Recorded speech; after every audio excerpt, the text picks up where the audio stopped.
얀센에 이제 기술 수출을 했거든요. 네. 이 기술을.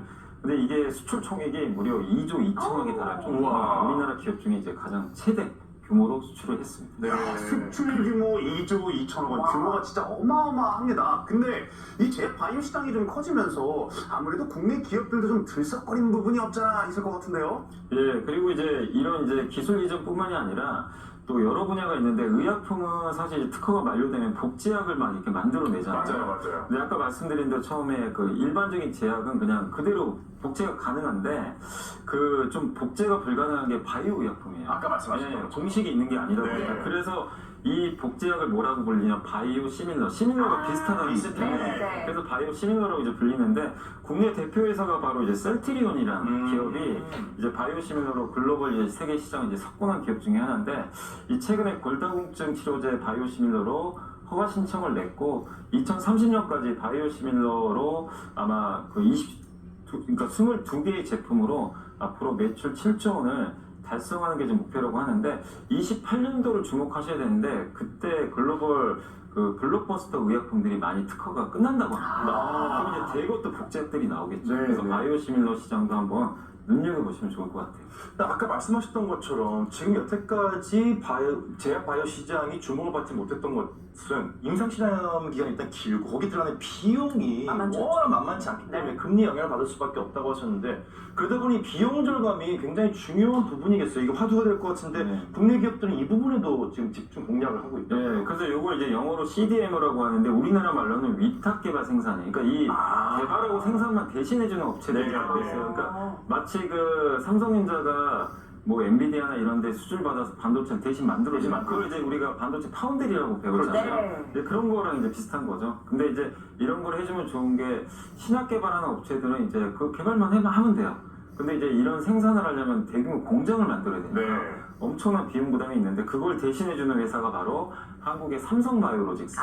이 회사가 세계 1위고요. 네. 현재 이제 생산 능력이 60만 4천 리터인데 앞으로 송도의 5공장까지 완료가 되면 78만 4천 리터로 계속해서 1등을 좀 달릴 수가 있다고 하는데 이 시장 규모가 앞으로 70조 원까지 또 커진다고 하니까 네. 앞으로 신약에 대한 수요는 얼마나 많겠습니다. 근데 그걸 또 만들 수 있는 생산 능력도 중요하니까 네. 이쪽 시장 자체도 계속 커질 수 있는 그런 좀 잠재력이 있는 것 같습니다. 그렇군요. 오늘 이사님 말씀을 듣다 보니까 다양한 개념들도 알게 되고 좀 다양한 인사이트를 접하게 돼서 진짜 제대로 공부를 하고 있다, 배우고 있다는 느낌이 듭니다.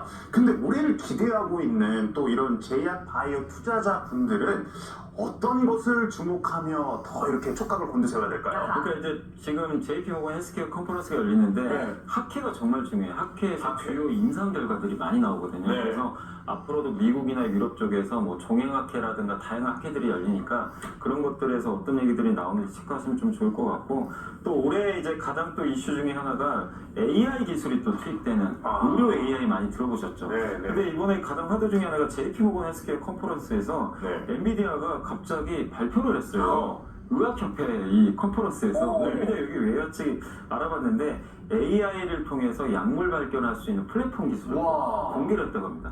여기도 결국 이제 의료 쪽에도 AI가 침투하게 되면 우리 코로나 백신도 옛날 같으면 일반적인 방식으로 몇 년 걸리는 그 이 백신 개발을 그렇죠. 수개월 만에 시켰거든요. 그게 이제 AI가 했던 역할이거든요.